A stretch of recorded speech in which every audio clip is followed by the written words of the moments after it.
Welcome to another lesson in general mathematics. This time, we will learn how to add functions. Before we proceed to our new lesson, let's have a recap. So we have like terms. For example, 2x and x. These two are like terms because they have a common variable, which is x, and they have the same exponent, which is 1. Another example of like terms are 3x squared and x squared. If you have noticed, they have the same variable and the same exponent. Another one is 4xy cubed and xy cubed. So, regardless of numbers or coefficients they have, as long as they have the same variables with the same exponents, they are considered as like terms. Another one, we have x squared y cubed and negative 3x squared y cubed. So if you have noticed, they have the same variables as x squared, y cubed, x squared, and y cubed. We also have negative 2 and 10. So our constants are all like terms. We also have unlike terms. So, unlike terms are the opposite, of course, of the like terms. For example, we have 2x and xy.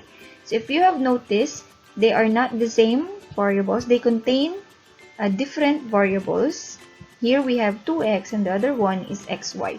Even though they are the same, they have the same variable x, but the 2x does not contain y. So, therefore, they are unlike terms. Another one is 3x squared and x cubed. Even though they have the same x as variable, but their exponents are different. Therefore, they are unlike terms.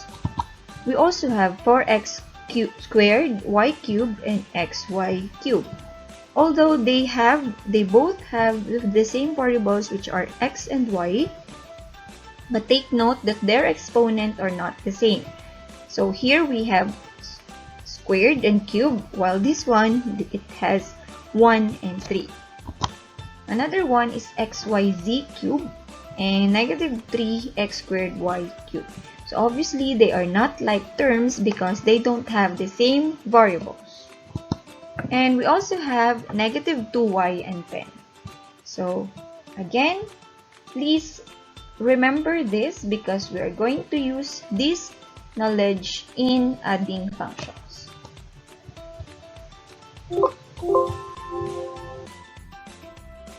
So in adding functions, please remember that if f and g are functions, their sum is defined as f plus g of x is equal to the functions f of x plus g of x.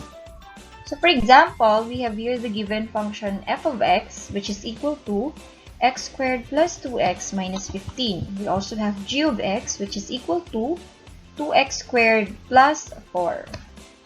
So if you are asked to find f plus g of x. So solution, to find the sum of f and g, we simply substitute the given functions f of g and g of x and simply combine the two. So here we have f of x, which is x squared plus 2x minus 15, and we have here g of x, which is 2x squared plus 4. Now, look at the given functions. First, you have to identify the like terms. What are the like terms in our equation? So we have here x squared and 2x squared. So simply combine all like terms. So we have another one, 2x. Since 2x does not have a partner, or it does not have a like term, simply copy the term 2x. Wala po siyang partner, so simply copy the term 2x. And plus, we have another one, like terms, negative 15 and positive 4. So simply combine negative 15 plus 4. So after identifying the like terms, we simply combine them all. So we have here, first we have x squared plus 2x squared is simply 3x squared. So recall how to add terms or monomials. Just simply copy the base. Their common variables are x squared. So simply add 1 plus 2, which is equal to 3. Next, simply copy plus 2x. And then simplify negative 15 plus 4. That is equal to negative 11.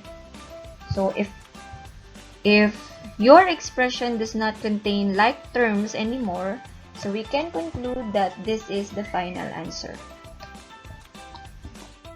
So another one, we have example number 2.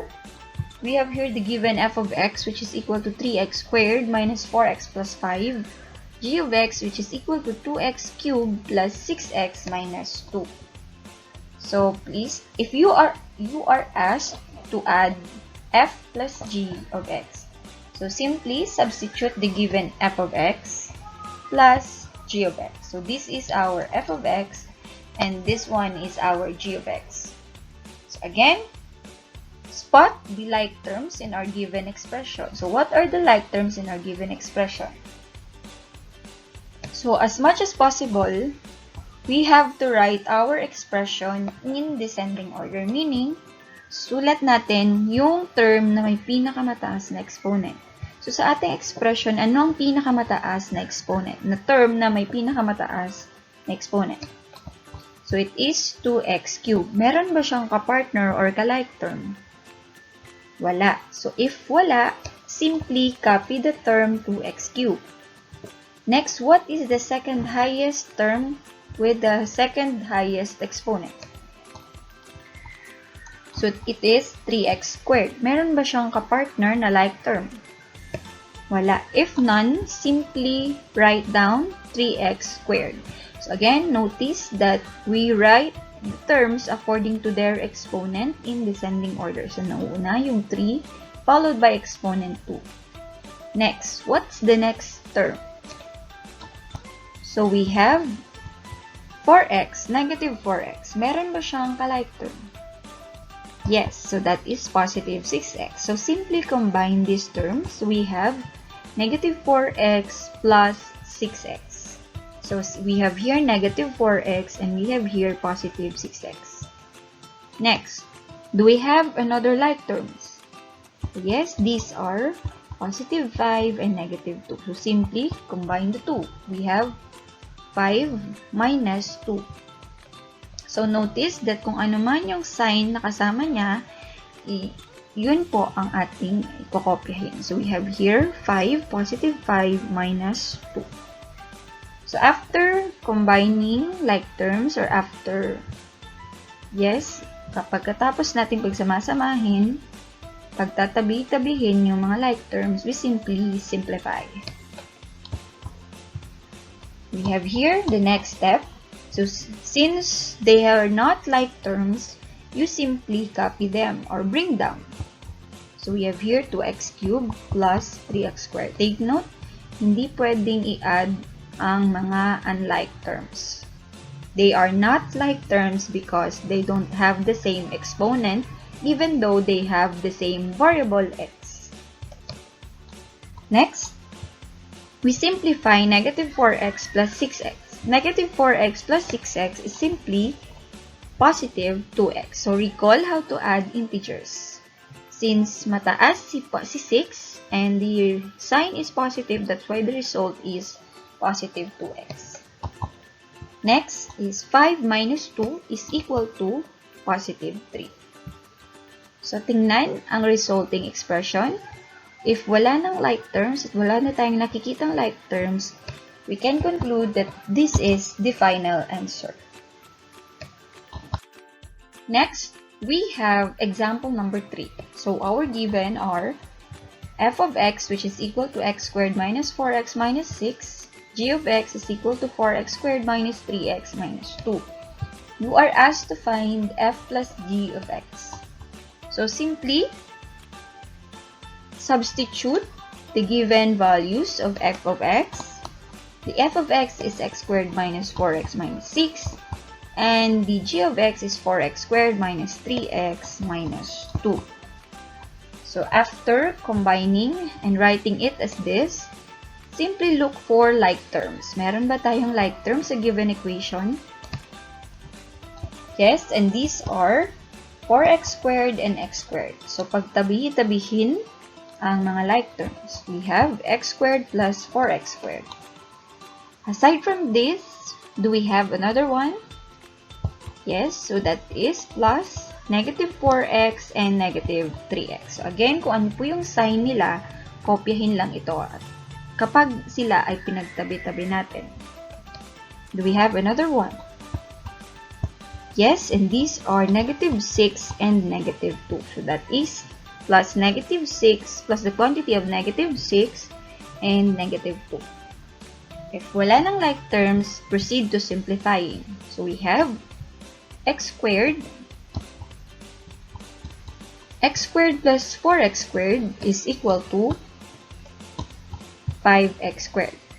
So again, meron po tayong invisible 1 here before the x. So 1 plus 4 is equal to 5. Then simply copy the common variable which is x squared. Next. What is negative 4x minus 3x? That is negative 7x. How about negative 6 minus 2? That is negative 8. If wala na pong like term sa ating given equation, therefore, we can conclude that this is the final answer. So that's all. I hope you learned a lot how to add functions.